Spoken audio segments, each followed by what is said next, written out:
Hey, salut Patrice, comment ça va? Ça va bien, JF? Et Ça toi? va, ça va super bien. Une belle journée, l'été de canicule, ça n'arrête pas. Ça n'arrête pas cette année. Ben non. Il était long à partir, mais là, on est bien correct, là. Ouais, vraiment. Écoute, moi, ça fait. Ça doit faire, je pense, depuis 3 mois qu'il y a un avis d'interdiction sur les chaleurs, mais on va passer à travers. Yes. Fait que, Aujourd'hui, on parle de quoi? aujourd'hui, on parle de la crise des containers. Je ne sais pas si vous en avez entendu. En fait, c'est le prix du container, les causes et les effets.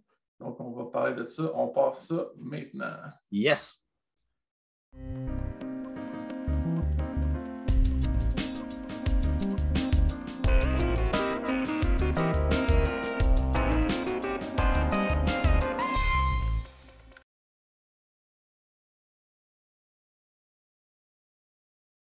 Donc, dans le fond, toi, Patrice, as-tu été pris dans la fameuse crise des containers sans t'en rendre compte? As-tu commandé? As-tu fait des achats qui t'as pris plus de temps que prévu?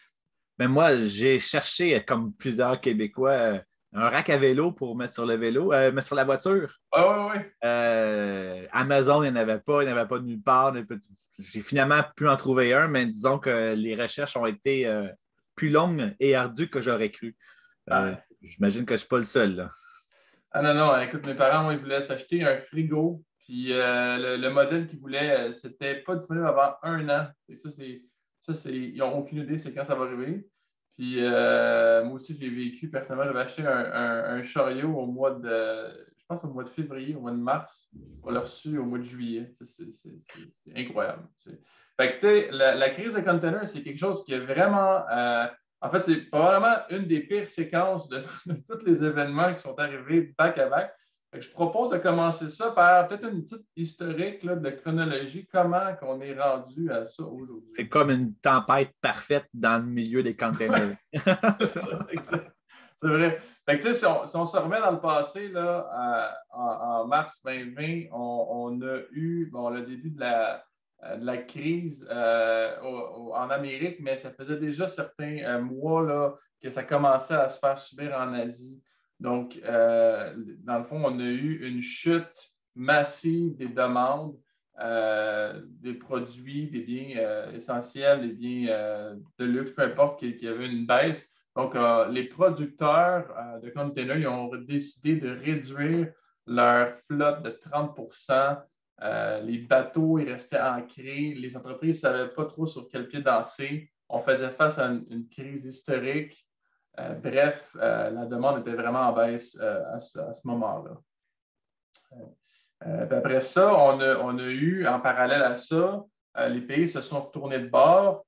On a eu une hausse des revenus disponibles malgré la crise. Parle du fait que les gouvernements ont encouragé les gens à continuer à consommer malgré qu'il n'y avait plus de salaire qui rentrait, etc., là. C'est ça, ben, tu sais, en fait, il y avait, premièrement, le monde ne dépensait plus dans les voyages. On pouvait plus voyager, on ne pouvait plus aller au restaurant, on avait moins de dépenses là. Après ça, les gouvernements, il y avait des subventions records. Là, au Canada, on parle de la PCU. Étrangement, il y a eu moins de faillites au Canada. Il y a eu des plans de relance. Biden, en mai 2021, a signé un plan de relance de 1,9 milliard de dollars. C'est de la relance, mon ami. Ça met de l'argent dans les poches des consommateurs. Ah non, c'est hallucinant. Puis après ça, si on peut rajouter là, des étapes à ça, on a eu plein d'éléments qui ont été super problématiques là, dans ça. Ah, attends un petit peu, j'ai perdu mon point un petit peu. Je vais juste fermer ça. Mais on a eu ça, la prise excusez-moi, la hausse des subventions. Puis là, qu'est-ce qui est arrivé? C'est que les producteurs de containers, ils pensaient que c'était pour être un feu de paille, que ça allait relever vite puis retomber tout de suite. Donc, ils ont vraiment progressivement relancé le tout. Ils n'ont pas relancé ça d'un coup. Ce qui a fait qu'on est arrivé avec des hausses records là, dans la demande, puis l'offre n'était pas disponible. Donc, ça a vraiment fait un gros coup là-dessus. Toi, Patrice, tu avais aussi un point que tu voulais parler là, au niveau des containers qui se perdaient. Oui, bien, En plus, là. effectivement. Euh, c'est une des choses aussi, il en transporte beaucoup par année. Mais cette année, en 3 mois, ils en ont perdu 3000 en mer. 3000 containers qui flottent à quelque part, qui sont soit dans le fond de la mer ou entre deux eaux, etc. Ils sont à quelque part dans l'océan Pacifique. Entièrement, la moyenne annuelle de perte de containers, de conteneurs, je devrais dire, c'est 780 conteneurs par année qui perdent OK. habituellement. Puis là, on a perdu 3000 en 3 mois. Fait que Ah! l'histoire de faire monter les prix, ça aide pas non plus. Ah non, c'est hallucinant. C'est vraiment, il y a eu plein d'événements qui sont arrivés en même temps. Après ça, on a eu des hausses aussi assez phénoménales dans tout ce qui est le shipping. De type, on prend par exemple, au début, la crise, elle a frappé l'Asie. Donc, tout ce qui était chaîne d'approvisionnement, tout ce qui était usine de fabrication, il y a eu beaucoup d'impacts, il y avait beaucoup moins de personnel. Il y avait de la misère à envoyer des containers. Après ça, une fois que le monde est revenu en Asie, ils se sont mis à shipper, à shipper, à shipper. Après ça, aux États-Unis, en Amérique du Nord, en Europe, là, on recevait tous les containers, sauf que nous, la crise nous frappait. Fait que là, on avait une pénurie de main-d'œuvre. Donc là, les containers, qu'est-ce qui arrive dans ce temps-là, c'est que ça s'accumulait dans les ports.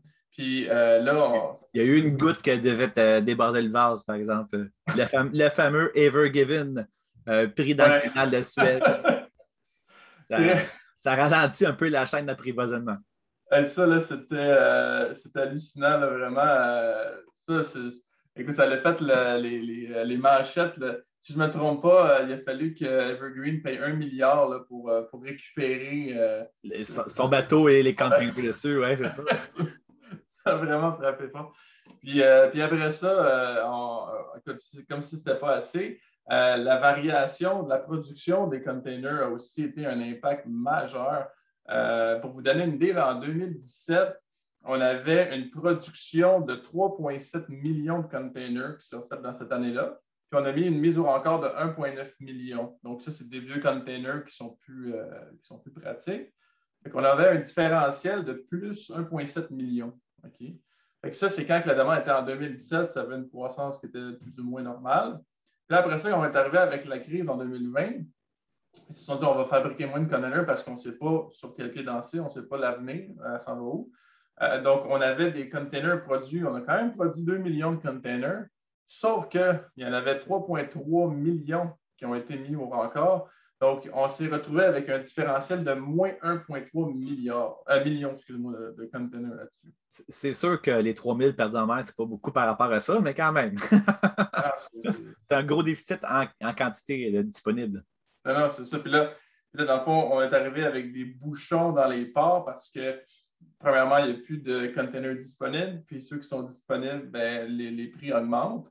On a ici aussi un petit graphique là, que j'essaie de retrouver, ce ne sera pas bien long, de tout l'historique des. Un petit peu, je l'ai pas ici. Des prix de chaque route pour les containers. Quand tu font, en réalité, c'est que les compagnies louent un container pour faire la route de A à B. Puis il y a un prix associé à la route. Et puis, il y a un site web qui explique la variation des prix de chaque route. Exact. Je l'ai juste ici. Je ne sais pas si tu vois mon écran, Patrice. Oui, je vois. OK. Dans le fond, c'est hallucinant. Ici, on voit ici l'augmentation. Là, ça, c'est en octobre 2019. C'était 1,3 1350 US pour un container en moyenne globalement. Puis, on voit la variation qui est arrivée. Puis là, après ça, on voit il y a des plans de relance qui sont arrivés quelque part ici. Le fameux 1,9 1900 millions que je parle, milliards que je parlais tantôt. Fait que là, on voit que clairement, la demande elle a explosé ici, puis avec toutes les raisons qu'on vient de parler, on se retrouve avec une moyenne mondiale qui est hallucinante. Puis, regarde ici, on voit pour les départs avec la Chine, là, on parle du prix container de 1900 US, de 19 000 US ici qu'on voit pour un container. Donc, c'est vraiment majeur. Puis ça, qu'est-ce que ça a comme impact? C'est que les personnes qui importent, bien, nécessairement, ils ont plus de frais parce que les usines, eux, sont capables de produire quand même, mais ça fait une augmentation des coûts puis une augmentation du délai de livraison. Donc, c'est deux facteurs qui peuvent être majeurs là, dans un succès ou pas d'une entreprise quand elle vient pour faire de la distribution. En ce moment, 90% du commerce mondial transige par les bateaux. Donc, quasiment tout ce que tu achètes a touché un bateau quelque part dans la chaîne. Exactement. Puis, tu sais, on peut se dire, OK, on va se retourner vers, on va faire des produits locaux, on peut se dire qu'on va tout faire, mais il y a aussi des principes en économie qui disent on est mieux de faire ce qu'on est bon puis d'aller acheter ailleurs ce qu'on est moins bon à faire. Puis, tu sais, à moins d'avoir la capacité de tout faire localement, c'est quasi impossible. En tout cas, je mets pour le Canada de se mettre à tout produire et être autosuffisant nous-mêmes. On a vraiment besoin de l'économie mondiale. Donc, pour l'autosuffisance, je me concentre sur mes tomates, mes concombres. Il te manque un peu de protéines là-dedans. Ouais. Les poules sont autorisées à Montréal. Prochain step. Fait que, dans le fond, les pistes de solutions qu'on peut vous donner, dans le fond, c'est quand même, c'est sûr, c'est pas évident. On a déjà des facteurs externes qu'on ne contrôle pas, mais vraiment, la clé, c'est dans la planification. On a vu dans les entreprises qui ont connu un succès, le meilleur exemple que je peux donner, c'est une entreprise de vélo. Un de mes amis, il est allé acheter un vélo dans une boutique, puis lui, il s'est dit, il y avait beaucoup de commandes et il s'est dit, je vais tout placer mes commandes, puis je vais faire une croissance. Puis lui, dans le fond, il a pris un risque qui a été extrêmement payant parce qu'il a pu avoir des vélos, puis ça s'est donné que c'est quelque chose qui était en très forte demande.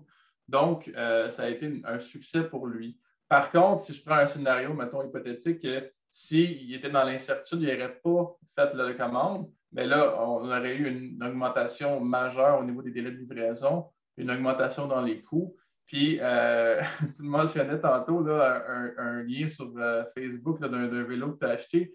La compagnie mentionne qu'ils vont recevoir les vélos le 26 septembre, mais la saison est pratiquement sur la fin, là, rendu là. C'est ça, ils font plusieurs commandes dans l'année, puis ils assemblent à Montréal, mais c'est un design, on pourrait dire, un peu montréalais, mais c'est importé de Chine comme pas mal tout. Et quand ils passent plusieurs commandes dans l'année, mais la dernière commande, mais là, les coûts ont explosé, etc. Puis c'est ça. C'est probablement les clients qui ont acheté les vélos, les derniers, qui vont les payer les plus chers, effectivement. C'est ça, tu sais. Moi, je lisais, un peu plus tard qu'hier, on va s'attendre à des augmentations, par exemple, dans les fruits et légumes. Par exemple, les oranges, pour être précis, ils s'attendent à une augmentation de 50 du prix d'une orange. Donc, mettons, une orange qu'on payait 1 elle va coûter 1,50 $. C'est énorme. Il y a beaucoup d'inflation qui se dégage de ça, mais les experts disent qu'on va s'en sortir dans les prochains mois. Ça ne sera pas quelque chose qui va se faire à très court terme. Il faut que ça prenne le temps de descendre, là, cette fameuse hausse. Donc, par une augmentation de la production des containers, par une stabilisation des marchés. Puis, bien sûr, en faisant de la meilleure planification. Ça, il y a des outils comme Power qui permettent de faire de la planification. Puis ça, c'est vraiment la clé, c'est de voir le forecast, de les anticiper à l'avance, parce que de plus en plus, il faut aller dans le futur pour faire une forecast. Quand on parle de délais de réapprovisionnement qui sont plus longs, peu importe la raison, il va falloir anticiper plus loin notre forecast. Il va falloir aussi y faire confiance. Fait que, de se laisser des notes, d'aller mettre des commentaires, de dire OK, je vais commander plus parce que j'anticipe peut-être une quatrième, une cinquième vague. Donc, là, de là, toute et la valeur est dans l'outil de vraiment faire confiance à ce que vous commandez. Donc, la prévision, si tu veux dire, JF, c'est pas le mois prochain, mais tu vas l'année prochaine ou l'année et demie plus loin. On est rendu là? Écoute, ça dépend des domaines, mais quand on parle d'aller commander outre-mer en Asie, je parlais à quelqu'un qu'ils vont chercher certains produits en Malaisie. Le produit il a été fermé pendant 4 mois. Absolument rien ne pouvait sortir de là.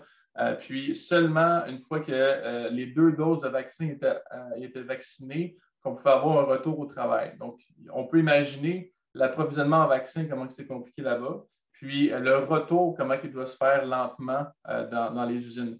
Donc, on parle facilement d'1 an, des fois 18 mois, qu'il faut forecaster en avance pour placer les commandes aujourd'hui pour les avoir dans 18 mois. Donc, de là, un outil qui va être flexible, qui va être capable d'être agile, d'être flexible et de s'adapter avec les réalités qui sont changeantes à tout moment dernièrement. Donc, c'est super important. Puis, tu sais, en finale, je pense qu'il ne faut pas s'alarmer. Je pense que c'est un retour du balancier qu'on a. On a eu une baisse, là, il y a une hausse. On va redescendre un peu, puis on va ramener. Je ne pense pas que ça va être à temps pour les produits de Noël. Par contre, là, les spécialistes commencent déjà à dire que les cadeaux de Noël, du Père Noël, vont coûter plus cher. Oui, on ne sait pas si ça va en avoir aussi avec la crise des semi-conducteurs. Oui, c'est vrai. Offrir une PlayStation à tes enfants ou une Xbox, c'est comme un peu compliqué d'en trouver une, malgré que ça fait quasiment 1 an qu'ils sont lancés.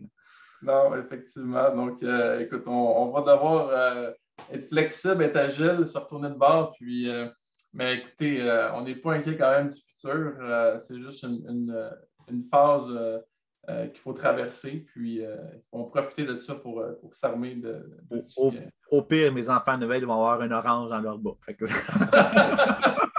L'orange va avoir coûté un peu plus cher. Hey, très bon callback. C'est bon.